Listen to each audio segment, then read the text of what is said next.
Hi, everybody. This is Ned Kelly. This is a forum being hosted by Mainstream and Johnson County League of Women Voters and a number of other organizations. I'm recording it on my phone just to see what happens. I'll try to give you the questions and the answers I put forward because I'm not sure how much they're going to be editing out my answers. So stand by. We'll see what happens.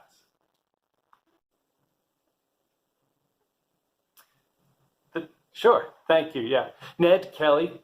Kelly is spelled K-E-L-L-E-Y, and there's no relation whatsoever to the current governor of Kansas. I want to make that quite clear.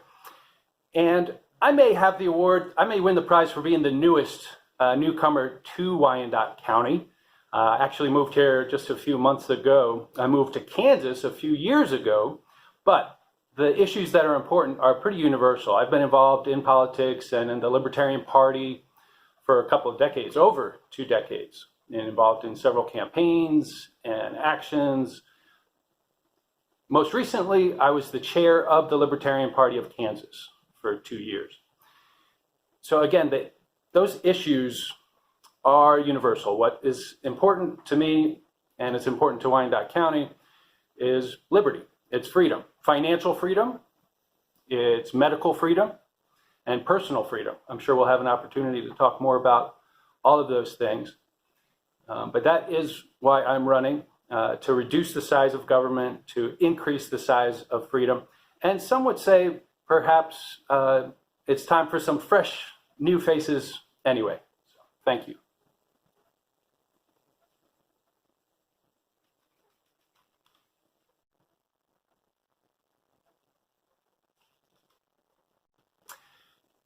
Thank you. Yeah, the question is on the Safe and Welcoming Coalition proposal, both parts, the municipal ID and the ICE non-compliance.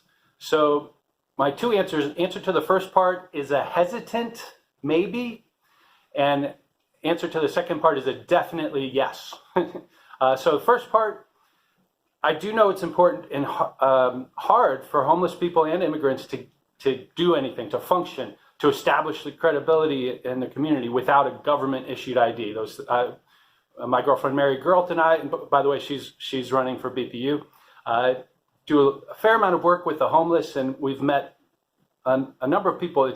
They can't get a job because they don't have the card, the certificate, the thing that says they're a legitimate human being. So I definitely feel for them, as well as immigrants. My suggestion, my goal would be to make that process easier, the process of getting work, of moving around without a government ID. But my concern is that any power we give to the government, they're just going to use it and get more and track more information about people. So hesitantly, I'll say maybe I want to learn more about it as far as the municipal ID. As far as blocking ICE, I wholeheartedly say yes, we should make Wyandotte County and Kansas City a sanctuary city and not allow in the feds, shouldn't allow in the FBI, shouldn't allow in the FDA, the ATF, any of it. Make sure they're not coming in to enforce unconstitutional drug laws, unconstitutional gun laws, any of it. So wholeheartedly, yes, we should not comply with ICE or any of the feds. Thank you.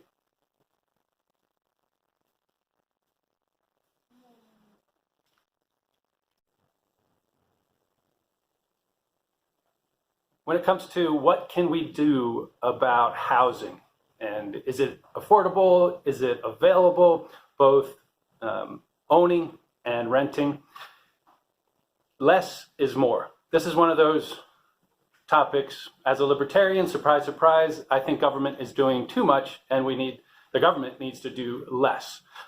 This is one of those topics government can only hurt, can't really help. It can appear to help with certain programs, affordable housing, Section 42, as has been mentioned, but in the long run, it always hurts. Things like zoning laws. I won't say that all zoning laws are racist, but I'll say that pretty much all of them have their origin in racism and can do their part to continue that matter. things like certificate of need. So in other words, if government could simply get out of the way and allow people to be creative, allow people to make solutions, allow people to use their own money, their own efforts, their own resources, and capitalism, free market capitalism. I'm not talking about what we have now, which is not free market capitalism. We have cronyism or crony capitalism, or let me just say crapitalism. When you put crony and capitalism together, that's crapitalism. So what we need is more free market solutions, opportunity for people to find ways to live and provide housing for each other, and we'll always prevail. Thank you. So the question about being accountable and making sure I'll be able to listen to all members of Wyandotte County, citizens, non-citizens, from whatever background. It's kind of a feel-good question, and we got to hear a lot of politicians speak about, how we love diversity, and yay, that's good. I'm sorry, I don't really talk much like a politician, but yeah, I want to be accountable. I, of course, will be transparent. Perhaps I'll tweet and post every vote that I'm voting, and why I'm voting and what way I'm voting and what I'm doing. I also want to, for the sake of transparency, and this is related to that question, did you know that the UG, Wyandotte County government, does a thing with a consent agenda? Usually a consent agenda is something real concise, and it's just used to vote on things that are inconsequential. We approve the minutes of a previous meeting, this or that.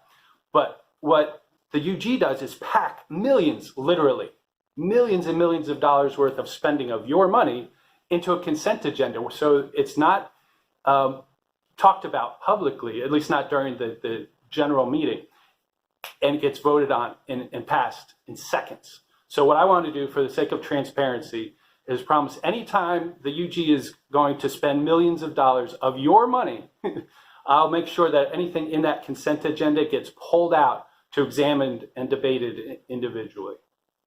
Vote for me, Ned Kelly, Kelley, for at large. Thank you.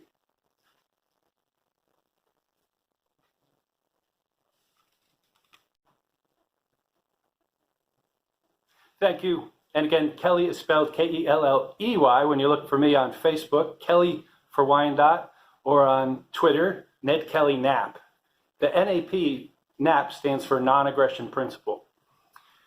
We have faced, not only in this county, but in this country, and in a sense in this world, for the past year and a half, a crisis that we haven't faced, not in my generation, and not probably in a few generations. And of course, I'm talking about a crisis of government infringements, government walking on our rights, telling us what we can do, who we can do it with, how many people can get gathered together, and what things we need to put on our faces and what things we need to do with our bodies. So there is a crisis that we're facing. Kansas had the opportunity, well, each county had the opportunity when Governor Kelly, again, no relation to me, put a set of restrictions and rules in place. Each county had the opportunity to kind of bypass that and set up their own restrictions. We should have. We really should. And I'll make sure we stay free next time.